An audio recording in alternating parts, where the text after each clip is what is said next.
పూర్వం రాజమ్మ అనే ఒక చాకలి ఉండేది. ఆమెకు 7 కొడుకులు ఉండేవారు. వారందరికీ వివాహాలు కూడా అయ్యాయి. 7 కోడళ్లు కాపురానికి వచ్చారు. 7వ కోడలి పేరు పోలి.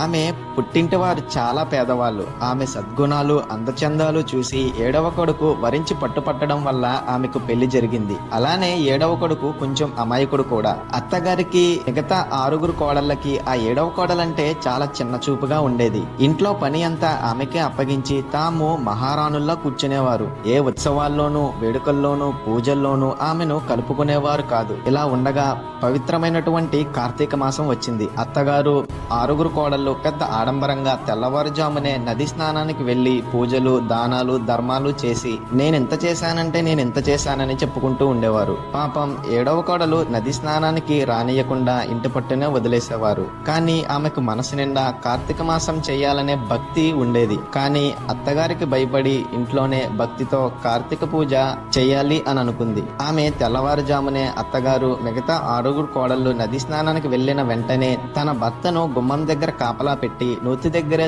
త్వరగా స్నానం చేసి ఆవు చల్ల చిలికినటువంటి కవ్వం నుంచి కొద్దిగా వెన్నను ఊడ్చి దానితో తులసి కోట వెనకాల దీపం పెట్టి ఓం నమో నారాయణాయ అని భక్తితో నమస్కారం చేసి పూజ చేసేది. ఈ లోపు వాళ్ళ అత్తగారు మిగతా 6 కోడళ్లు ఇంటికి వస్తుంటే దూరం నుంచి గమనించిన భర్త గుమ్మం దగ్గర నుండి గట్టిగా కేక వేసేవాడు. వెంటనే ఆమె పనిలోకి చొరబడేది. దీపం పెట్టినటువంటి విషయం అత్తగారికి కనపడితే ఏమంటుందో అన్న భయంతో దీపానికి బుట్ట అడ్డుగా పెట్టేది. కార్తీక మాసం 30 రోజులు అలా గడిచిపోయాయి. మార్గశిర మాసం శుద్ధ పాడ్యమి నాడు అత్తగారు మరియు మిగతా 6 కోడళ్లు ఊరివారు అందరూ చూస్తుండగా పోలిని తీసుకువెళ్లడానికి స్వర్గం నుండి దేవ విమానం వచ్చింది. దేవదూతలు పోలిని విమానంలోకి ఆహ్వానించారు. పోలి చాకలి దానిలా కాకుండా దివ్య వస్త్రాభరణాలతో దేవతా స్త్రీలా మెరిసిపోతూ విమానం ఎక్కడానికి వచ్చింది. అత్తగారు మిగతా 6 కోడళ్లు దేవదూతలను చూసి మేము నెల రోజుల పాటు స్నానాలు దానాలు వ్రతాలు చేశాము. ఈ పోలి